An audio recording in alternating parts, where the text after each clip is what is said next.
রাব্বুল আলামিন বললেন বান্দা শোনো, আল্লাহ তাআলা আমাদেরকে ডাকলেন, তিনি মহব্বত করে আমাদেরকে ডাকলেন, মহব্বত করে রাব্বুল আলামিন আমাদেরকে ডেকে বললেন বান্দারে শোনো, আমি তোমাকে ভালোবাসি, তোমাকে চাই যেন তুমি জান্নাতে যাও।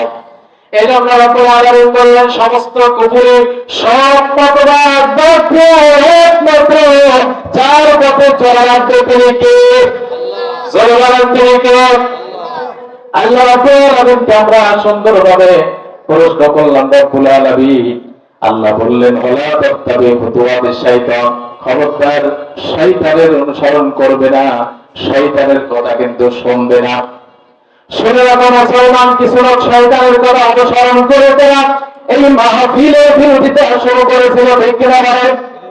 কিছু লোক শয়তানের অনুসরণ করে কোরআনের মাহফিল বন্ধ করে দিতে চায়, কোরআনের মাহফিলে 44 তারা জারি করতে চায়, কিন্তু খোদার কসম দিয়ে বলি তাদের উদ্দেশ্য কোনোদিনও সফলতা লাভ করবে না। এক নিমিষে তাদের সব উদ্দেশ্য যিনি ভ্যানিশ করে কোরআন প্রতিষ্ঠিত করতে পারেন তিনি কে? জোরে বলেন। আসসালামু আলাইকুম ওয়া রাহমাতুল্লাহি ওয়া বারাকাতুহু। শুকরিয়া আদায় করি মহান আল্লাহ তাআলার দরবারে, যিনি আমাদেরকে এত সুন্দর একটা জান্নাতের বাগানে আনছেন। খুশি না বাজার? জান্নাতের বাগানে শুধু তারা আসতে পারে যারা পরকালেও জান্নাতের বাগানে আগে যাবে, ঠিক না বলেন? এই জন্য মহান রব্বুল আলামিনের দরবারে যিনি আমাদেরকে আনছেন, তিনার দরবারে সকলে শুকরিয়া জ্ঞাপন করে সকলে বলি আলহামদুলিল্লাহ। জোরে বলি আলহামদুলিল্লাহ। বিশ্বনবী সাল্লাল্লাহু আলাইহি ওয়াসাল্লাম তিনি বিশেষ করে আমাদেরকে যেই পথ, যে সিরাতাল মুস্তাকিমের পথ তিনি দেখিয়ে দিয়েছেন, তিনি যদি আমাদেরকে পথ না দেখাতেন তাহলে কিন্তু আমরা পথ পেতাম না। এমনকি ইভেন আমরা কবরে যাব, হাসরে যাব, মিজানে, ফুলসিরাতে সব জায়গায় তিনি হচ্ছেন আমাদের উকিল। কি? তিনি আমাদের উকিল। তিনি ছাড়া আমরা এক কদম সামনে আগাতে পারবো না। এই বিশ্বের ভিতরে আপনার ডিএমপি একটি নিউজ পত্রিকা, তারা সার্চ করে দেখেছে প্রায় 4300 ধর্ম আছে। কত ধর্ম? 4300 ধর্ম আছে। এই 4300 ধর্মের ভিতরে যদি এখন কোশ্চেন করি, প্রশ্ন করি, তাহলে দেখা যায় যে আমরা 2 থেকে 3টা বা 4টা ধর্মের নাম বলতে পারবো, ঠিক কিনা বলে? এর বেশি আমরা কিন্তু বলতে পারবো না। এই যে 4300 ধর্ম আছে, এই 4300 ধর্ম আসলে কি সব আল্লাহ অ্যাকসেপ্ট করবেন? সব ধর্মের লোকই চিন্তা করে যে আমি যেটা করতেছি, যে আমল করতেছি, এটা মনে হয় আমার রব কবুল করে নিচ্ছে, ঠিক কিনা বলেন? কিন্তু আসলে সব ধর্মের সব আমল কিন্তু আল্লাহ কবুল করবে না। শুধুমাত্র একটি ধর্মের আমল আল্লাহ তাআলা কবুল করবেন, আর কোন ধর্মের আমল তিনি কবুল করবেন না। আর কোন ধর্মগ্রন্থ অবলম্বন করলে তাদেরকে আল্লাহ জান্নাত দিবেন না। শুধুমাত্র জান্নাত দিবেন কাদেরকে? আমাদেরকে, ঠিক কিনা বলেন? যারা কোরআনের অনুসরণ করবে। আজকে যে কোরআনের মাহফিল, এই কোরআনের মাহফিলে এত সুন্দর পরিবেশ, এই পরিবেশটা আসলে নিভে গিয়েছিল, ঠিক কিনা বলেন? কিন্তু এই নিভে যাওয়া পরিবেশকে যিনি আবার সুন্দর সুসম্মিত করে আপনাদেরকে আমাদেরকে আনছেন তিনি কে? তিনি পারেন কি পারেন না বলেন? কিন্তু আসলে এই যে মাহফিল বিশেষ করে বন্ধ হয়ে যাচ্ছিল শুনেছি, তো যাই হোক, যে কোনো কারণে যারা এর সাথে জড়িত আমরা তাদের জন্য বদদোয়া করি না। কি করি না? বদদোয়া করি না। আল্লাহ তাদেরকে হিদায়াত দিক, ঠিক কিনা বলেন? আল্লাহ তাদের হিদায়াত দিয়ে আমাদের সাথে শামিল করে দিক। সকলে বলে আমিন। আল্লাহ রাব্বুল আলামিন বিশেষ করে কোরআন কারীমের সম্পর্কে আমরা জিজ্ঞাসা করলাম রব্বুল আলামিনকে জিজ্ঞাসা করলাম বিশেষ করে কোন ধর্ম তিনি অবলম্বন করবেন, কোনটা তিনি অ্যাকসেপ্ট করবেন, সেটা আল্লাহ উত্তর দিতে পারবেন কি পারবেন না? জোরে বলেন।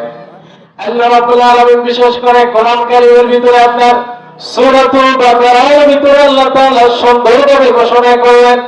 আল্লাহ রাব্বুল আলামিন সেটা বলার আগে আমাদেরকে আহ্বান করলেন।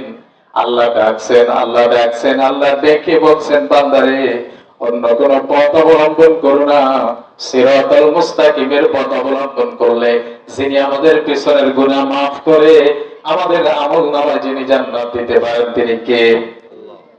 আল্লাহ রাব্বুল আলামিন এজন্য সুন্দরভাবে বললেন, পড়েন ইয়া আইয়ুহাল্লাযীনা আমানু দুখুলু ফিস-সিলমি কাফা। আল্লাহু আকবার। আরো জোরে বলুন আল্লাহু আকবার।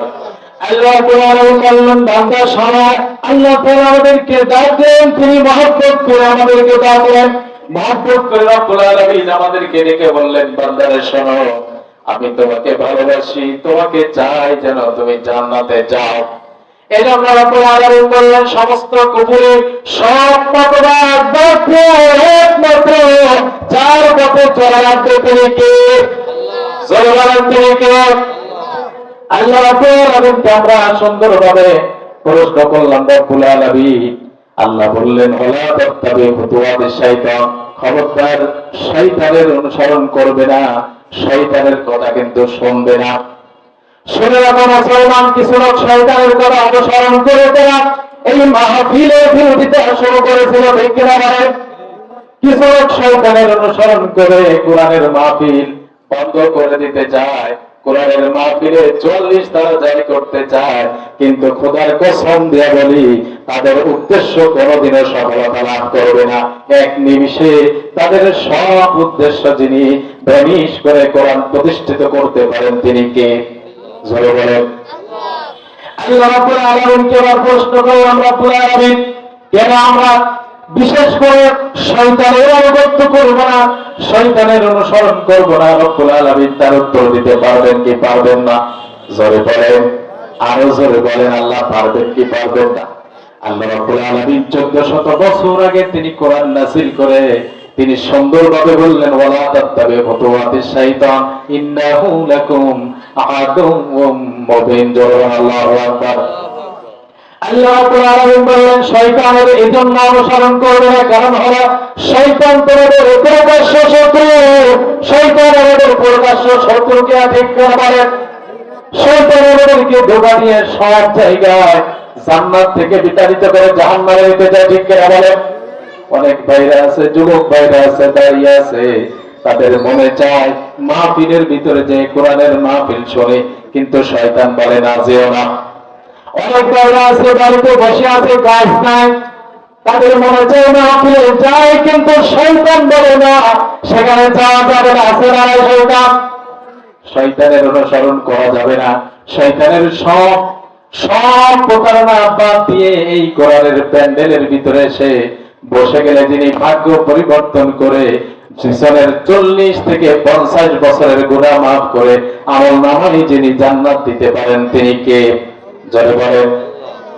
আমরা মনে করি মনে হয় কিছু জায়গায় ইসলাম মানব, কিছু জায়গায় মানব না, তাহলে আমরা জান্নাতে যেতে পারবো, কিন্তু আসলে যাওয়া যাবে না। কি বলেন? সব জায়গায়, রাষ্ট্র থেকে পারিবারিক পর্যায় পর্যন্ত সব জায়গায় ইসলাম মানার নাম হলো মুসলমান, ঠিক কিনা বলেন? সব জায়গায় মানতে হবে, সব জায়গায় মানতে হবে। সব জায়গায় যদি আপনি মানতে পারেন, পিছনের গুনাহ মাফ করে যিনি আমাদেরকে জান্নাতের মেহমান বানাবেন তিনি কে?